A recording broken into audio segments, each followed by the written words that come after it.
Hi, and thank you so much for joining us today for the second of two webinars exploring the power of patients to really innovate change in healthcare and research. My name is Suze, and I'm a longtime patient advocate and what I like to refer to as a patient engagement engineer. So anywhere there's something important happening in healthcare or research, I want to make sure we figure out how to get patients involved as partners and advisors to really bring that lived experience front and center. Hopefully you are joining us after having already viewed the first webinar in which we discussed how patients can be and are serving as partners in data, because today we're going to look at the other side of that coin, not as patients who are contributing their data, but as patients who are partnering or advising in the strategies related to that data. We started the last webinar by discussing what big data means and where it comes from, and importantly, that not all data is big, like in the case of rare diseases. We also talked about the value of patient data in clinical and academic research, medical product development, health technology assessment, patient safety, and many other facets, and how it fills in the gaps that other sources of data like registries or clinical trial data just can't cover. And we concluded with a bit of a teaser for today's webinar, which is the premise that the best way to harness the power of patient data is to work with patients as co-designers and advisors in the collection, analysis, and the use of the data. So let's just dive right in. We're going to walk through how patients can be strategy partners across all facets of healthcare and research. And again, just as in the last webinar, starting with clinical and academic research. So we talked last time about the patient-generated data efforts that PCORI, the Patient-Centered Outcomes Research Institute, created, like PCORNet. But PCORI was also an early champion of including patients as partners and advisors in the research process itself, meaning having patients serving as advisors and leaders in the planning, in the conduct, and in the dissemination of research, shaping the way it's conducted, shaping the way the outcomes and the goals of the research are crafted. And this notion of patient-centered outcomes research, or PCOR, now exists all over the world. And there are examples here on your slide from AHRQ and several medical and academic institutions. And this is certainly scratching just the tip of the iceberg. In the drug and device development space, the construct is very similar. Patients are now playing really pretty impressive roles in the medical product lifecycle, starting all the way at ideation, carrying through to clinical trials, and all the way through to post-market use and education.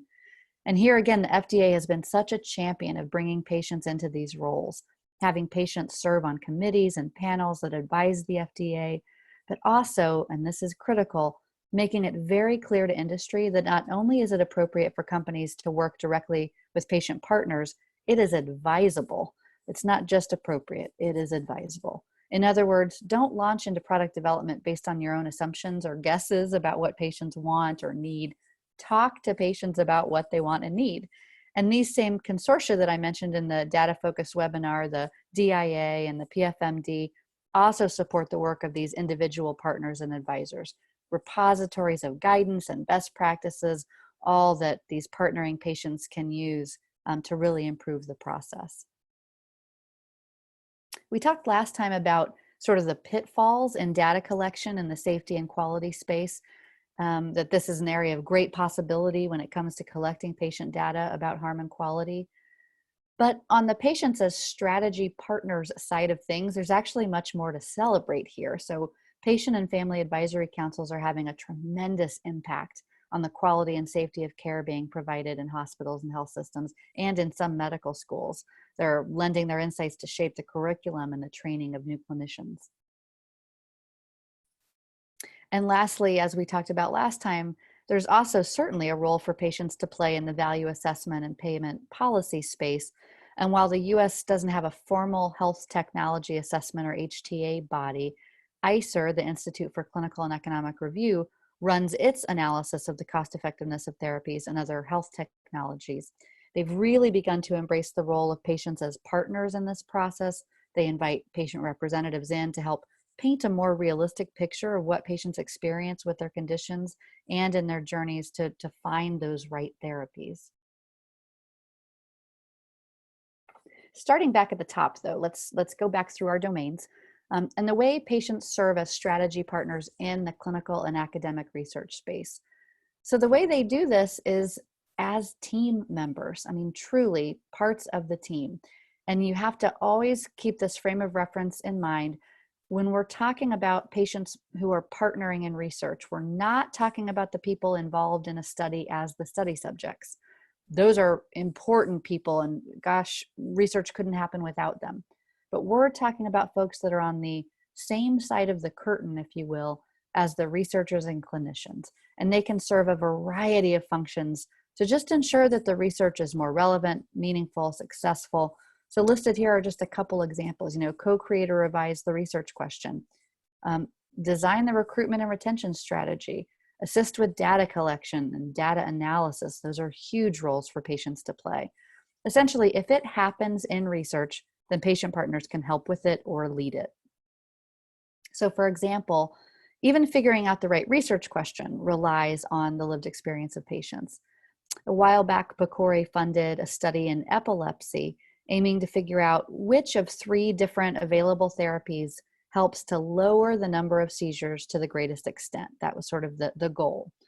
But it was the patients and the parent partners who were able to say, that's not quite it. We do want fewer seizures, but you have to understand the side effects from these drugs are all really problematic. So our endpoint is more like which one lowers seizures while still sort of allowing for a relatively high quality of life with these side effects. That's a pretty different endpoint than what was originally envisioned. So you can see why that input right at the beginning was so important. Now, stick with me. This time, unlike last time, I'm going to give 2 examples at each domain because I want to show an example that really taps into both the role of patients as data contributors and as partners in strategy. So in this case, this was another PCORI study, this time in asthma. And one of the needs was to collect data from the patient community about how effective a particular disease management tool was. The original draft of the survey then asked how many days of work or school were missed as a result of the asthma. And the patient partners explained that the survey, as it was written in its original form, was not going to capture accurate data.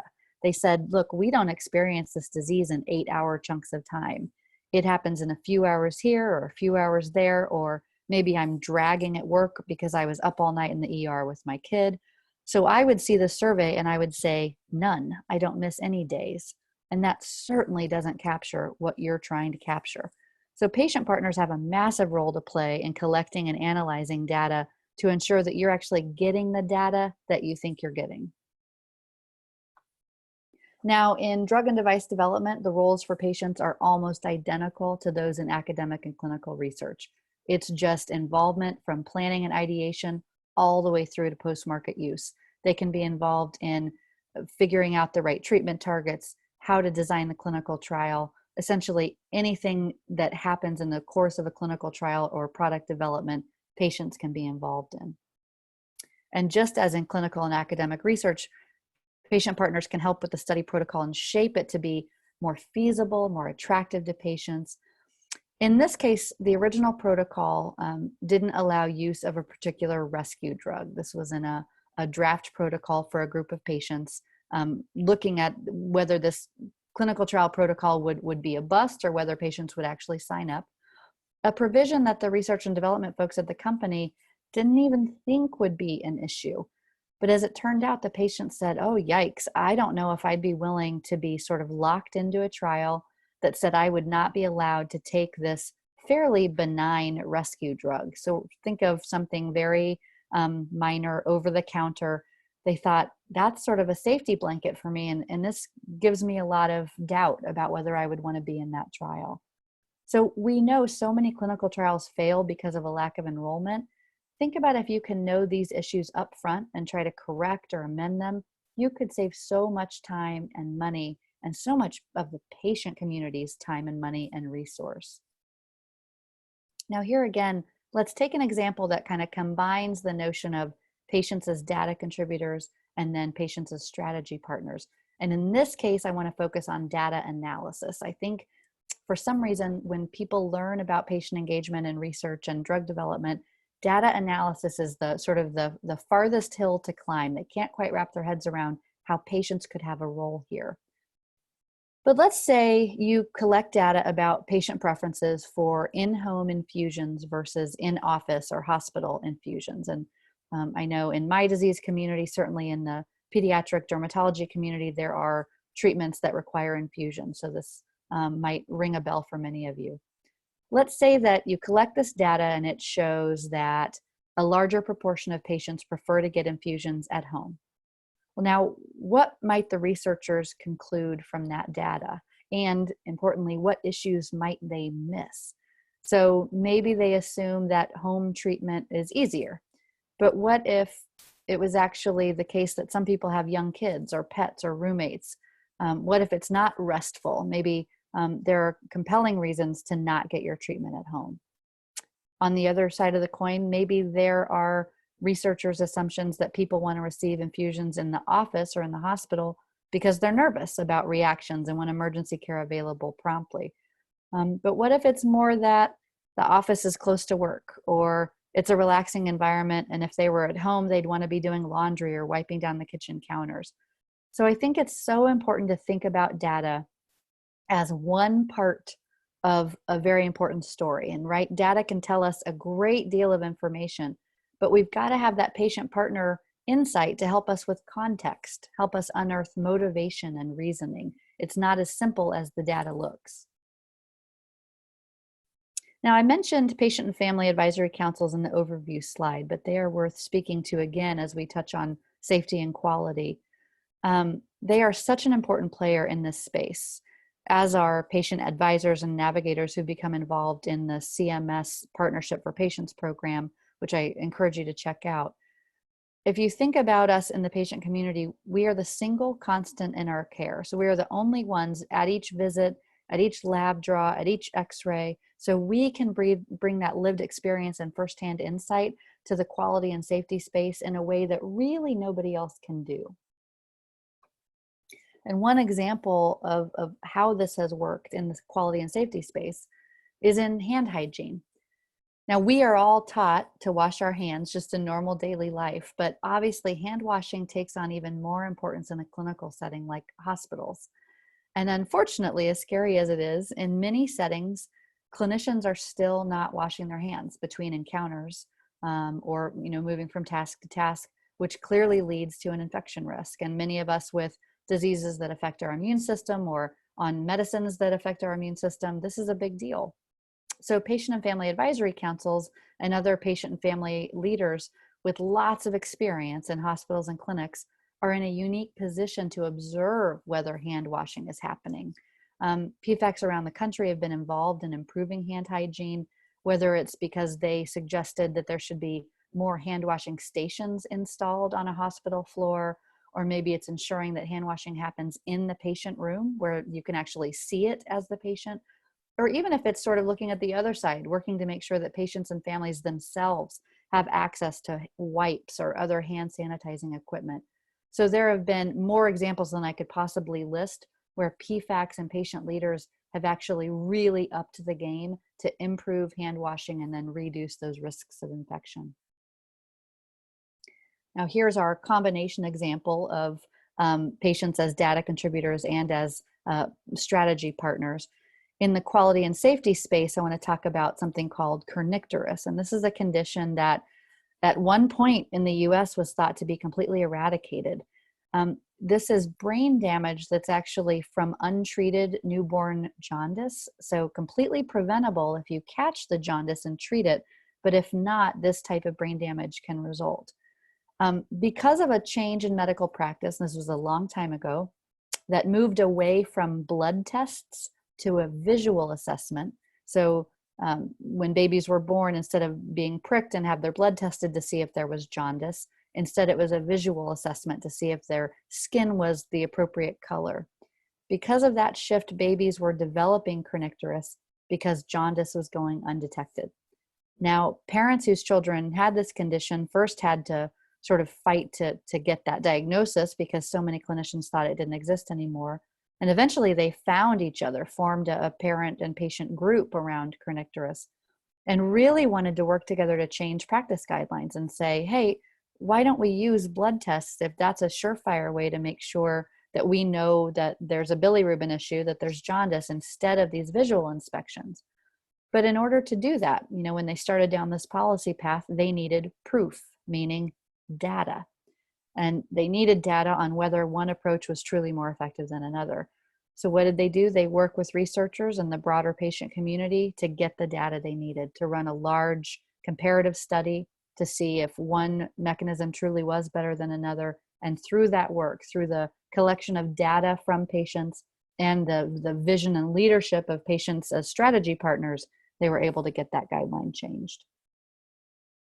And then lastly, circling back to this value assessment and payment policy, in the last webinar, I already shared the example of patient-generated data changing the dialogue in a review conducted by ICER. In that case, it was about rheumatoid arthritis and biologics. But there's another really notable example, just an anecdotal example, but I think it's important and will probably resonate with many of you. And this came from a deliberation related to a different autoimmune disease. The question was, should patients take cheaper, older drugs that are quote unquote safer? They cause a fair number of side effects, but not serious ones, just more what many people call nuisance side effects. But those of us in the patient community know that they can still have significant impact on our quality of life. Or should these patients take newer, more expensive drugs that have much fewer, maybe even no side effects that are nuisance side effects, and instead have a very low risk of much more serious side effects, including possible malignancy? So during this conversation, a health economist said, I just don't think these patients truly understand the real risks of the newer drugs. And if they did understand that, there's a very slight chance you could even develop a malignancy, I don't think they would ever opt to go that route versus these cheaper, more commonly used drugs with this whole swath of nuisance side effects. I was really struck as a patient myself in that room thinking, no, I don't think the issue is that the patients don't understand the risks. I think the issue is that perhaps health economists or other folks looking at this issue don't understand the real burden of the disease and why patients would be willing to take that risk. So it gives you that two-pronged perspective that the data is so important, but so is that direct line of communication with human patients in the room. We've come almost to the end of our time together, but I wanted to make sure you walked away with some specific calls to action and next steps. So going back through our domains here, starting with clinical and academic research, check out PCORI. I've mentioned it now in both webinars. There are opportunities to serve as a PCORI ambassador. You can be a merit reviewer. You could partner on one of the research projects. So definitely check it out and see what's available to you. And more locally, look around and see if there are institutions near you that are conducting PCOR. If they've got PCORI funding, chances are they either are recruiting patient partners or they would be willing to talk to you about serving as a patient partner. So reach out and share that interest. And what about PEDRA? What about the research going on in your own community? Definitely just make yourself aware and take those opportunities as they come up.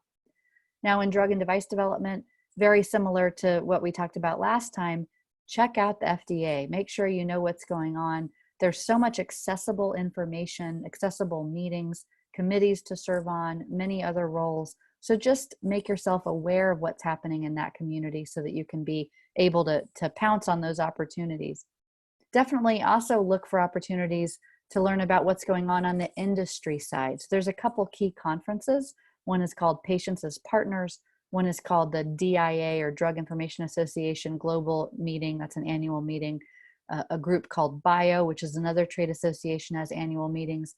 Sometimes patient scholarships are available. If it's happening in your neck of the woods, you might be able to ask to get a day pass.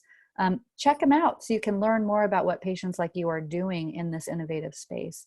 And then lastly, in the patient safety and quality movement, certainly look at your local hospital or learning institution to see if there's a spot on the Patient and Family Advisory Council. Those are phenomenal ways to get involved and improve quality of care. Work within your own patient advocacy organization or with PEDRA to tackle safety and quality issues. Check out the CMS website, the Centers for Medicare and Medicaid Services, the Partnership for Patient program. There might be something going on that's close to you that you could be involved in. So certainly so many ways to get involved. But how do you do it? It's one thing to provide you the links. What about sort of the tips and the tricks for you as you navigate this space? Well, first, please remember that you don't need to be an expert in science or quality improvement or any of the domains we've talked about, because you have lived experience. That is your expertise as a patient. Second, don't be afraid to ask. Just ask to be involved. What's the worst that you could hear? Even if you aren't sure what that would look like, be bold and give it a try. It's okay to try something and change your mind about it, but you won't know whether you like it or not until you give it a try. Next item is, it's not in contradiction with the first bullet, so I want to make sure that's clear, but it is good to learn basic aspects of whatever field you're participating in. You, again, don't need to become an expert, but if you can do a little bit of homework so that you'll have some basic understanding of the topics and the concepts, that can really help you position yourself for your role. And then really importantly, when you do have these opportunities to partner, so when you're in the room, even when you're intimidated because everyone else there has multiple letters behind their name and they've been around the field for a long time, please be vocal and bold. I like to call the opposite of that shoulder shrug engagement. And shoulder shrug engagement doesn't really make an impact. I know it can be hard. You don't want to disagree with anyone. You might feel grateful just to have been asked to be in the room. But remember that you are there as a representative of your patient community, and you really don't want to miss your shot to make a difference. And with that, we've come to the end of our time. I hope this was informative and again, got you energized about the possibilities that exist when we work together as a patient community with our fellow researchers and clinicians. If you have any questions, please don't hesitate to reach out. This deck and the one prior to this will be available to you through PEDRA, and the hyperlinks should all function appropriately. So thanks so much and have a great day.